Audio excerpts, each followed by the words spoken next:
Halo, kembali lagi di channel YouTube Jam 8 Worldwide. Kali ini bersama gua Irfan Rapsodi di Oh Gitu Ya, konten yang akan memberikan fakta-fakta tentang kehidupan ini yang akan terus menuai segala kebaikan demi bangsa dan negara.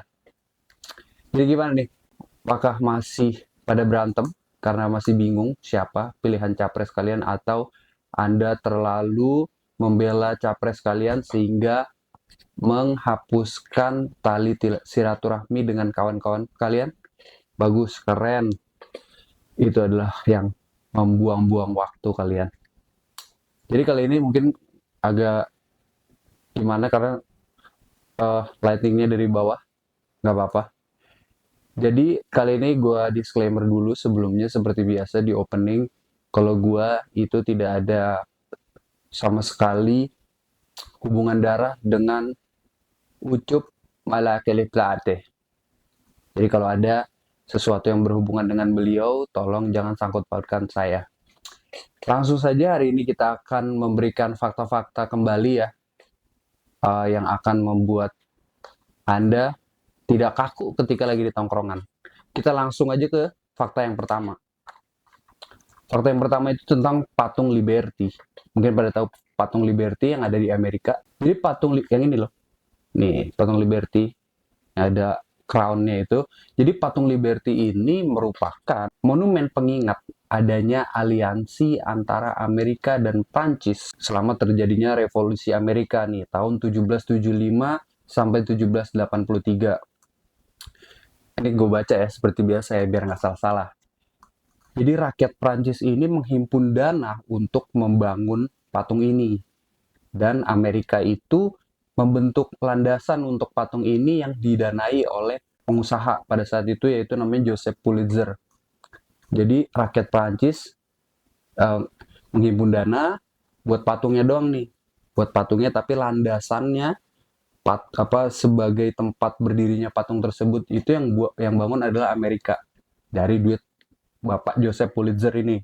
Patung Liberty ini diresmikan pada 28 Oktober 1886, 10 tahun setelah ulang tahun Amerika ke-100. Dengan tinggi 46 meter dan berat 204 ton, patung ini berdiri di landasan setinggi 46 meter. Di landasannya 46 meter, patungnya lebih tinggi lagi. Gitu. Nah, rangka baja patung ini itu dibuat dan dirancang oleh Gustavo Eiffel. Gustavo Eiffel ini adalah orang yang merancang dan membangun Menara Eiffel nih. Jadi kalau lu ke Menara Eiffel atau ke patung Liberty, nah lu udah tahu nih, oh ini yang buat si Gustavo Eiffel nih, gitu. Jadi lu so asik aja sama bule. Itu patung Liberty yang pertama ya.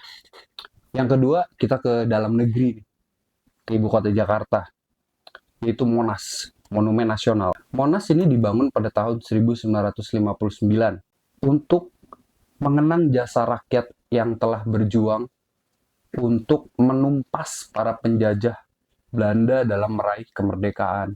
Jadi ini sangat uh, ini banget ya, ikonik dan sentimental sekali. Pada tahun 1975, Monas ini selesai dan resmi dibuka. Monas ini memiliki tinggi kurang lebih 15 meter dan lidah api yang dilapisi emas seberat 35 kilo itu setinggi 17 meter. Nah, ini menjadi ikon bagi kota Jakarta dan destinasi wisata juga nih. Tidak cuma untuk orang Jakarta, tapi luar Jakarta juga. Walaupun kita yang tinggal di Jakarta pun agak males ya ke Monas ya. Mau ngapain gitu. Udah jauh lagi. Tapi dulu kayaknya ada yang siap digantung di Monas deh. Tapi siapa ya? Ah udahlah, kita nggak usah pikirin. Kita langsung next saja ke fakta selanjutnya. Kita ke arah Bundaran HI.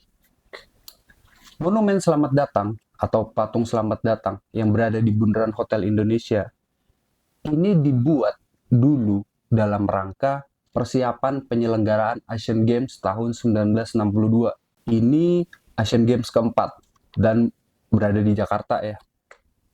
Kenapa sih dibuat patung atau monumen Selamat Datang ini? Itu bertujuan untuk menyambut tamu dan olahragawan nih. Jadi monumen ini digambarkan ada dua orang. Ada pemuda dan pemudi Itu yang satu pemudanya. Yang pemudinya juga, tapi yang pemudi itu membawa bunga. Jadi bunga itu adalah lambang kedamaian. Alasannya kenapa penempatannya di dekat Hotel Indonesia? Karena pada saat itu Hotel Indonesia adalah gerbang masuk ke Jakarta. Karena kan Asian Games diselenggarakan di Senayan ya, di Gelora Bung Karno. Dan pada saat itu juga bandara udara internasional kita tuh masih di Kemayoran. Jadi kalau mau ke Senayan sudah otomatis kita lewatin Hotel Indonesia. Jadi para kontingennya itu tidak hanya melewati Hotel Indonesia, mereka juga nginep tuh di situ. Kontingen yang buat Asian Games. Jadi pada nginep di situ, dibuatlah patung selamat datang. Jadi kalau lu malam-malam ngelewatin patung selamat datang, lu sapa aja. Siapa tahu disapa balik. Itu dia fakta yang kedua. Kita ke fakta selanjutnya ya. Fakta selanjutnya adalah patung Bundaran Senayan. Nah ini kan pada nggak tahu, pasti sering lewatin tapi nggak tahu nama patungnya apa. Nah patung ini atau monumen ini adalah, atau nama aslinya adalah Patung Pemuda Membangun. Ya kalau gue sih, ini gue taunya dari kecil, gue bilangnya sih patung pizza ya. Misalkan kayak bawa pizza. Nah nama asli itu Patung Pemuda Membangun. Pembangunan patung ini dimulai pada tahun 1971. Rencananya peresmian dilakukan itu pada bulan 28 Oktober 1971 ketika Hari Sumpah Pemuda. Tapi akhirnya molor dan akhirnya diresmikan pada Maret 1982.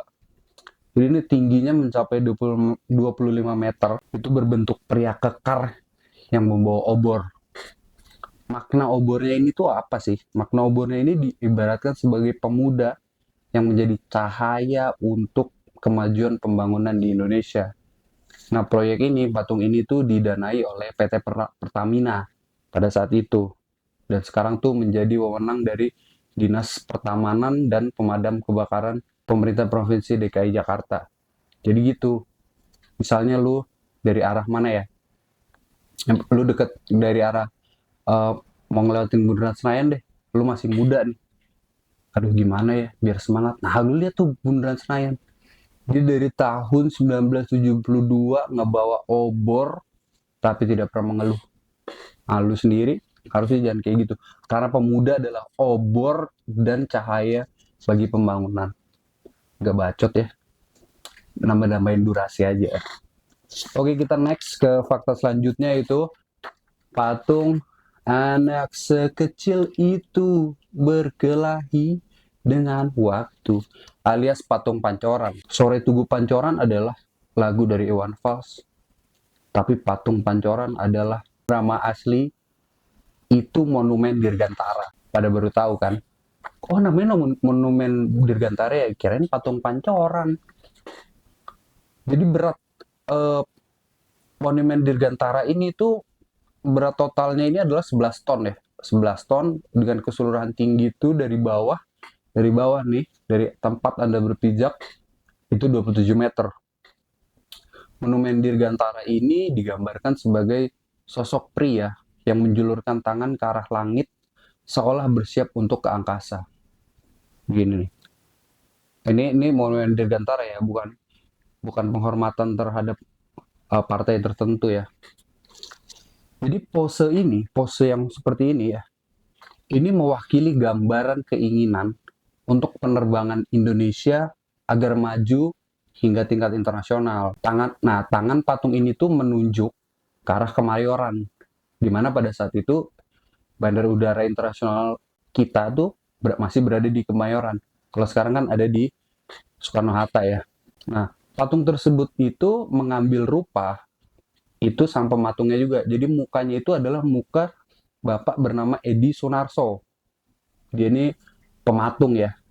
Jadi kalau Anda lihat, itu tuh patung Pancoran, itu mukanya muka bapak Edi Sunarso. Nah, fakta dari monumen Dirgantara ini, sebenarnya patung ini tuh tidak pernah diresmikan dan sebenarnya ini belum rampung. Kenapa? Asik ada kenapa gitu ya. Jadi monumen ini digagas oleh Presiden Soekarno di akhir masa pemerintahannya ya, seputaran tahun 65, 60, 64 sampai 66 lah. Setelah itu pecahlah kejadian G30 SPKI, yang dimana akhirnya Presiden Soekarno turun tahta, mulailah Orde Baru kan. Nah, pada saat Orde Baru, pembangunan Monumen Dirgantara ini memakan biaya sebesar 12 juta rupiah, yang dimana ini sangat besar sekali ya pada saat itu. Nah, pemerintah itu sebenarnya tidak mau mendanai. Info yang gue dapat ya, pemerintah ini cuma menyiapkan 5 juta aja nih, 5 juta rupiah. Dan karena Soekarno mendapatkan info ini, akhirnya Soekarno tuh menyumbangkan duitnya sebesar 1 juta rupiah, dan dia juga menjual mobilnya. Pada saat ini Soekarno sudah dalam pengasingan dan sudah sering sakit-sakitan. Jadi kan dia menjadi tahanan rumah lah pada saat Orde Baru. Nah, dan Bapak Edi Sunarso ini juga dia mengeluarkan dana pribadinya sebesar 66 juta rupiah, yang dimana sebenarnya Bung Karno ini menjanjikan akan mengganti duit Bapak Edi Sunarso ini ketika Monumen Dirgantara selesai. Tetapi hingga akhir hayatnya, Soekarno, beliau ini tidak pernah melihat patung Dirgantara ini berdiri. Karena pada tahun 1970 dia akhirnya meninggal. Jadi seperti itu sejarahnya. Agak sedih juga ya. Jadi jika kalian misalnya jalan dari Gatot Subroto mau ke Kemayoran, naik motor nih misalnya, naik motor, lalu dongak ke atas. Misalnya lu nggak tahu jalan ke arah Kemayoran, lu dongak ke atas, oh ke arah sana tuh, patung Pancoran menuju ke sana, lu belok kiri tuh, udah belok kiri, nah ntar di ujung lu tanya lagi orang, kemana arah Kemayoran, gitu. Jadi itu fakta untuk hari ini. Pesan gue adalah, berbeda pilihan boleh, tetapi jangan sampai putus tali silaturahmi. Sampai jumpa kembali.